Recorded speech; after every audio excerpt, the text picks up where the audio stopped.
Hello student. तो last lecture में हमने संकुलों में IUPAC नामकरण को कंप्लीट किया था।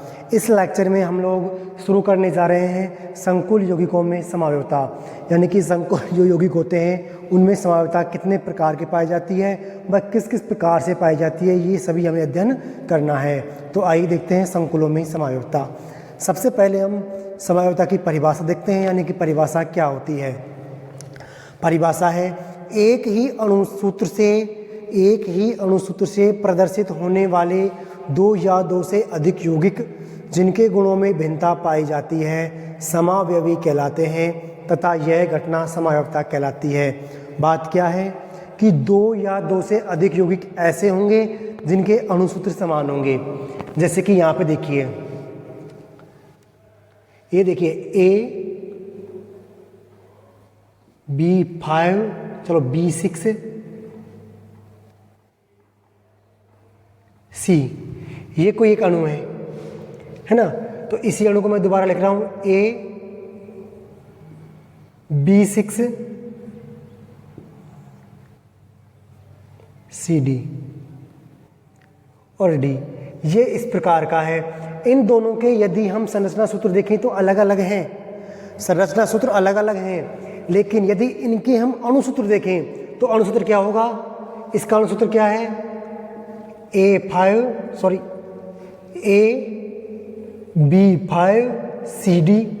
इसका देखेंगे तो क्या होगा 6AB, AB6CD, यानी कि इन दोनों का अणुसूत्र समान है AB6CD, AB6CD, लेकिन दोनों का जो संरचना सूत्र है वो अलग अलग है। या फिर हम कहें कि दोनों के गुण अलग अलग होंगे, दोनों के गुण अलग अलग होंगे। अणुसूत्र समान है, लेकिन भिन्नता किस में पाई जाएगी, भिन्नता पाई जाएगी इसके गुणों में। यानी कि इसके आयनन मंडल में C व D दो आयन है, इसके आयनन मंडल में सिर्फ और सिर्फ D आयन है। तो इस प्रकार से ये इनमें भिन्नता होती है। तो क्या कहा कि एक ही अणुसूत्र से प्रदर्शित होने वाले, यानी कि इनका अणुसूत्र एक ही होगा, एक ही अणुसूत्र से प्रदर्शित होने वाले दो या दो से अधिक यौगिक जिनके गुणों में भिन्नता पाई जाती है समावयवी कहलाते हैं तथा यह घटना समावयवता कहलाती है। अब जो उपसह संयोजक यौगिक होते हैं उनमें दो प्रकार की समावयवता पाई जाती है। कितने प्रकार की? दो प्रकार की। दो प्रकार कौन कौन से हैं? एक तो है संरचनात्मक समावयवता, स्ट्रक्चरल आइसोमेरिज्म, और दूसरी है त्रिविम समावयवता, यानी कि स्टीरियो आइसोमेरिज्म। दो प्रकार की समावयवता पाई जा रही है, संरचनात्मक समावयवता व त्रिविम समावयवता। अब हमें इन दोनों प्रकार की समावयवताओं का अध्ययन करना है और हम पहले अध्ययन करेंगे संरचनात्मक समावयवता का। तो पहले शुरू करते हैं संरचनात्मक समावयवता का अध्ययन, उसके बाद में पढ़ेंगे हम त्रिविम समावयवता का अध्ययन। तो देखिए एडिंग डाल के लिखा है हमने संरचनात्मक समावयवता। अब संरचनात्मक समावयवता में क्या होगा, समावयवता की परिभाषा क्या है कि अणुसूत्र समान होना चाहिए। ये पहली शर्त है कि अणुसूत्र तो समान होना ही होना चाहिए।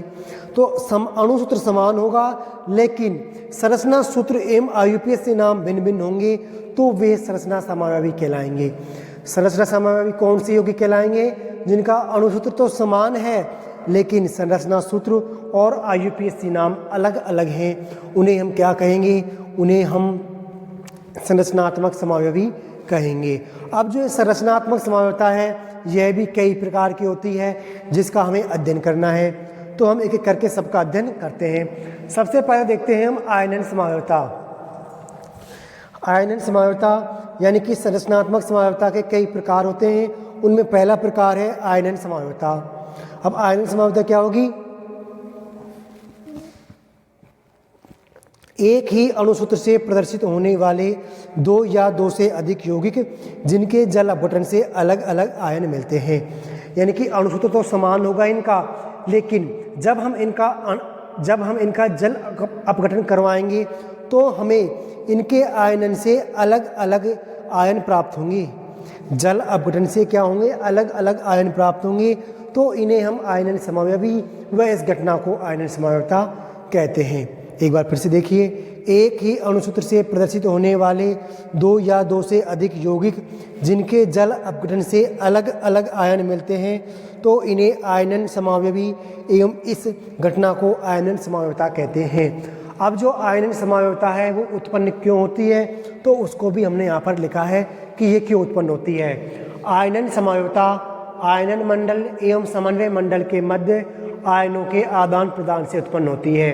यानी कि समन्वय मंडल और आयनन मंडल के मध्य आयनों का जो आदान प्रदान होता है उससे आयनन समावयवता उत्पन्न होती है। तो यहाँ पर कुछ एग्जाम्पल दिए हुए हैं, देखते हैं। ये दोनों आपस में आयनन समावयवी हैं। हम क्यों कैसे कहेंगे कि आयनन समावयवी हैं, तो हम इनका जल अपघटन करवाते हैं। इन दोनों का यदि हम अणुसूत्र देखें तो समान होगा। कैसे? CO NH3 कितने हैं? 5, Cl है और Br है एक एक। इसी प्रकार इसका CO NH3 Cl Br, यानी कि दोनों का अणुसूत्र तो समान है लेकिन भिन्न क्या है, तो भिन्न देखना है कि ये जल अपघटन पर अलग अलग आयन देते हैं। तो आइए इनका हम जल अपघटन करवाते हैं। जल अपघटन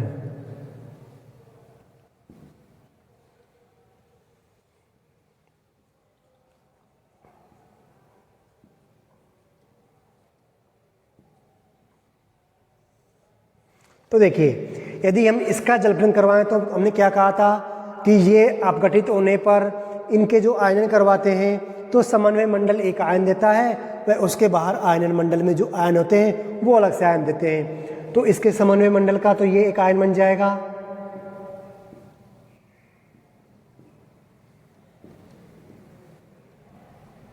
प्लस चार्ज वाला, और दूसरा बन जाएगा Br-, यानी कि यह ब्रोमीन आयन दे रहा है। क्या दे रहा है? ब्रोमाइड आयन दे रहा है। इसके जल अपघटन से हमें ब्रोमाइड आयन मिलेगा।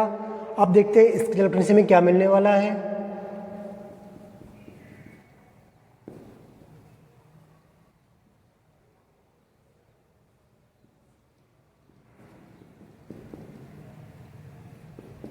इसके जल अपघटन से हमें क्लोराइड आयन मिलने वाला है।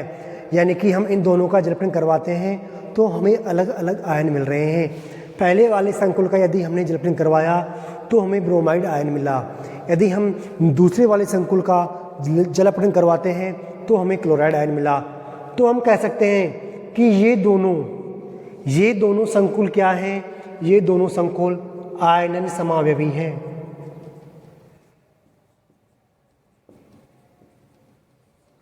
आयनन समावयवी हैं। एक एग्जाम्पल और देखते हैं, नेक्स्ट एग्जाम्पल दिया हुआ है तो इसमें भी हम आयनन समावयवता देखने के लिए हम इनका जल अपघटन करेंगे।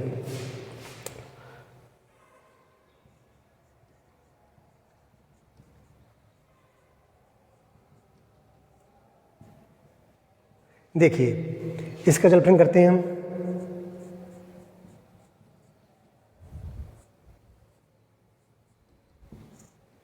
तो एक तो मिलने वाला है,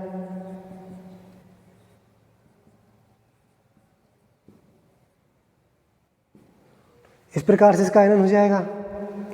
दूसरा जल अपघटन करवाते हैं इसका।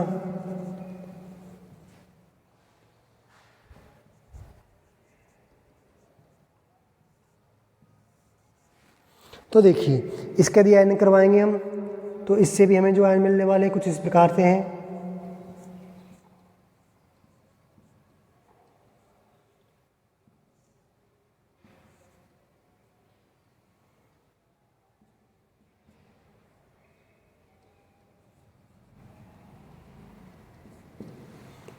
तो यहाँ पर तो हमें सल्फेट आयन मिला जिस पर -2 चार्ज है।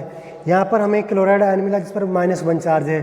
तो यहाँ पर हमें दो अलग अलग आयन मिले इसके आयनन से, तो इसलिए हम इनको कहेंगे आयनन समावयवी। यहाँ पर देखिए, आप कंफ्यूज नहीं होना है, ये SO4 है, वो एक दंतुक लिगेंड होता है। इस पर चार्ज तो -2 है लेकिन इसकी दंतुकता 1 है, यानी कि ये एक दंतुक लिगेंड होता है। अब देखते हैं अगली समावयवता। अगली देखते हैं सेकंड, हाइड्रेट या विलायक योजन समावयवता। कौन सी है? हाइड्रेट या विलायक योजन समावयवता है, इसको देखते हैं। जल यानी कि H2O एक ऐसी उदासीन स्पीसीज होती है जो समन्वय मंडल के साथ साथ अंतराकक्ष में भी रह सकती है। अब ये अंतराकक्ष क्या होता है, एग्जाम्पल के द्वारा आपकी समझ में आ जाएगा। जल के अंतराकक्ष, जल के अणु जल के अंतराकक्ष एवं समन्वय मंडल के मध्य आदान प्रदान से यह समवायता उत्पन्न होती है। अब देखते हैं एग्जाम्पल इसका, जिससे कि आपकी समझ में आए। अणुसूत्र CrCl3 6H2O के 3 हाइड्रेट समावयवी होते हैं। देखते हैं किस प्रकार से।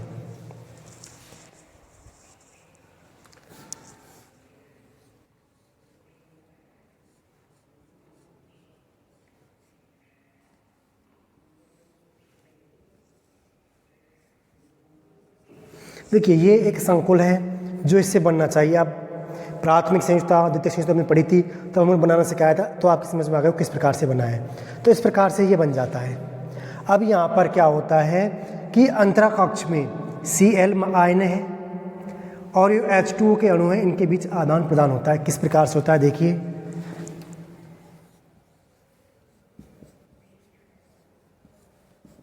यहाँ से एक H2O का अणु और यहाँ से एक Cl का अणु की अदला बदली होती है। ये Cl का अणु यहाँ पर आ जाता है और एक H2O इस Cl2 के साथ अंतराकक्ष में जुड़ जाता है। किसी आयन के साथ जुड़ा हुआ H2O अंतराकक्ष कहलाता है। ये इसके क्रिस्टल में जुड़ा हुआ है, इसके क्रिस्टल में जुड़ा हुआ है H2O। तो यहाँ पर इस प्रकार से संरचना समावयवी होगा इसका, इस प्रकार से इसका हाइड्रेट समावयवी होगा, जो कि संरचनात्मक समावयवी का एक प्रकार है। अगला देखते हैं।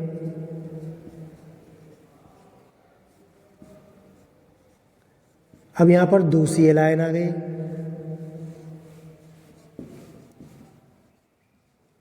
तो H2 अणु कितने हो गए, 2 हो गए। आगे देखते हैं।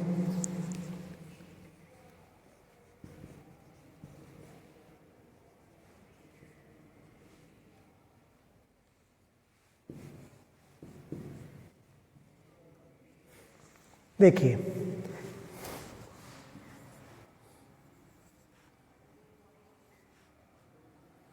हमने ऊपर लिखा है कि अणुसूत्र के 3 हाइड्रेट समावयवी होते हैं, हमने 4 बना दिए। इन 4 में से ये वाला डज नॉट एग्जिट है।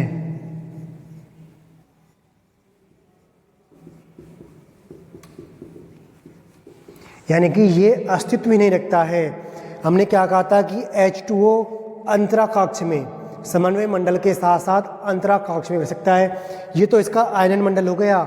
ये आयनन Cl3 है, वो किस में है, आयनन मंडल में है। Cl2 किस में है, आयनन मंडल में है। तो ये तो आयनन मंडल हो गया। ये आयनन मंडल में न होकर अंतराकक्ष में है, जो कि इस पूरे के पूरे अणु से जुड़ा हुआ है H2O। तो इस प्रकार से देखिए कि ये H2O जब यहाँ पर कोई आयन होगा तो ही अंतराकक्ष में हो सकता है। बिना आयन के H2O अंतराकक्ष में नहीं रह सकता। तो यहाँ पर सारे आयन अंदर आ गए, तो यहाँ पर आयन अनुपस्थित होने के कारण ये H2O अंतराकक्ष में नहीं हो सकता। तो इस प्रकार का यौगिक एग्जिट नहीं करता, यानी कि यह यौगिक संभव नहीं है। तो हम लिख सकते हैं डज नॉट एग्जिट। तो ये 3 समावयवी हो गए।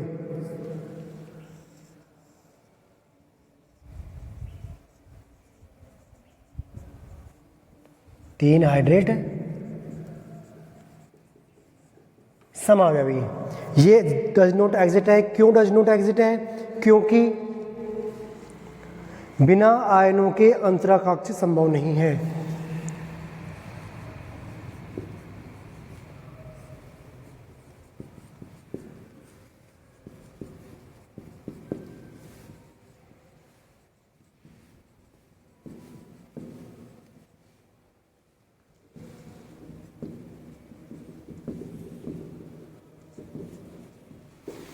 तो इस प्रकार से हमारी ये 2 समावयवता हो गई। संरचनात्मक समावयवता है, उसमें हमने 2 समावयवताओं को पढ़ लिया है। अगली जो समावयवता आएगी उसे हम पढ़ेंगे नेक्स्ट वीडियो में। तो थैंक यू।